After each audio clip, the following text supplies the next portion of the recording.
Hey everyone, welcome back for part 2 of this 2-part series on LinkedIn's Alumni Tool. To recap, in part 1, we discussed what LinkedIn's Alumni Tool is, where to find it, and how to use it strategically. If you haven't seen part 1, I recommend checking it out via the card in the corner or the link in the description, though it's not strictly necessary to watch before watching this one. That being said, let's get into it.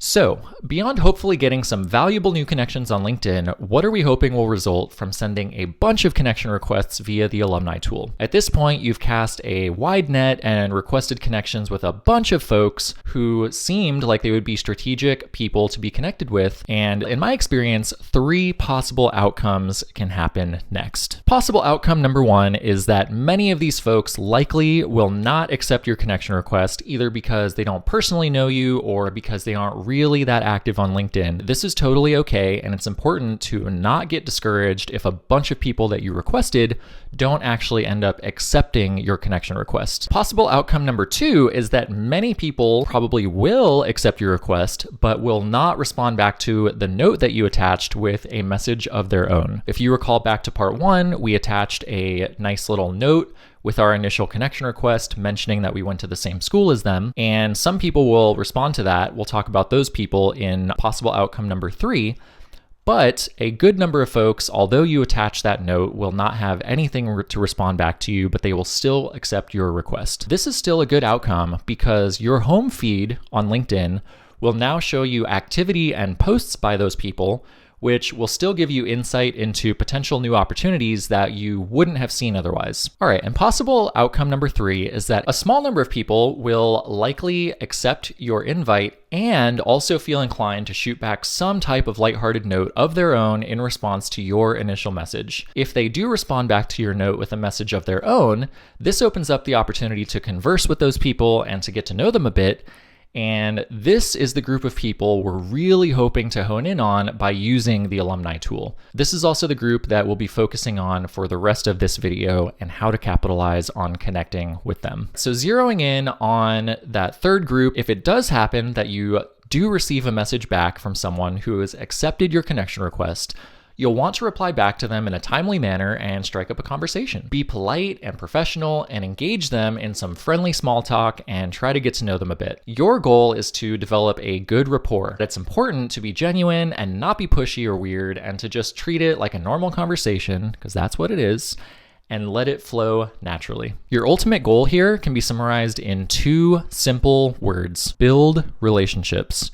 It's going to take patience, and in some cases it'll take some time and effort, but your ultimate goal here really is to build relationships with the people that you connect with. After getting to know each other a little bit via some back and forth messages, it's probably safe to assume that the person you're chatting with might be willing to help you out with some job advice, some career advice, or some general guidance if you were to ask them respectfully. That being the case, try seeing if whatever company they work for is currently hiring any positions that you might be a good fit for. For example, if I had connected with someone who works at Google and I'd been chatting with them, I would go and browse Google's posted jobs and see if any of them were relevant to me and that I might be interested in applying for. If I found one that I was interested in applying for, here's what I could then do next. I would go back to LinkedIn, back to the conversation I'd been having with my connection who works at Google, and I'd send them a message along the lines of, "Hi, name. I was browsing jobs recently and stumbled across this one particular job opportunity at Google. And since you work there, I was wondering if you might happen to have any tips or recommendations for how I might be able to stand out when I apply." And add a link directly to the job post you're referring to for them to look over if they're curious. Now, as long as you've built up a generally good rapport with this person, they will hopefully be eager and excited to give you some tips on how you could succeed at Google and stand out during the application and interview process. Let's talk about some next possible outcomes though, just in case. Possible outcome number 1 is that they could stop replying to your messages altogether and not provide you any help or any tips at all. However, this is a worst case scenario and is hopefully super unlikely. Possible outcome number 2 is that at the least, that person would give you some super valuable tips for how you could stand out when applying. Keep in mind that this is exactly what you've just asked them for. These would be tips directly from someone who's actually inside the company and knows exactly what that company is looking for in potential new hires, which is a huge bonus and upper hand to you as an applicant. Now, possible outcome number 3 is the golden scenario outcome. This is the person opens up your message, they see your request, they see the link to the job post, and they personally volunteer to refer you for the position in question. Now, a referral should absolutely not be something that you ask someone for directly, as that would be super rude and incredibly unprofessional. But if they were to volunteer, then you should absolutely show gratitude to them for that and take them up on their offer. In case you aren't aware of the power of an internal referral, imagine this. All of the applications that are submitted by random people who stumble across a given job post on job boards like LinkedIn, Indeed, Glassdoor, etc.,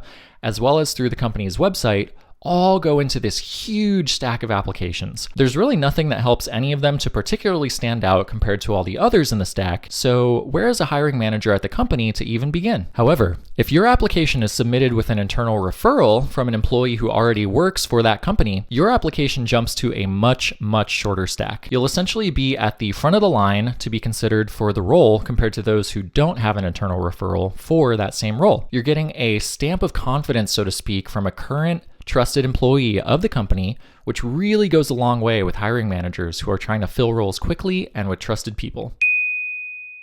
So as you can see, an internal referral for any given role is incredibly powerful, and it's amazing if you're able to get one. But as I said, you should never ask for one from someone who you only somewhat know, as it's rude and will likely put a sour taste in their mouth towards you and could potentially tarnish the relationship that you've built with them moving forward. They are putting their professional reputation on the line to refer you.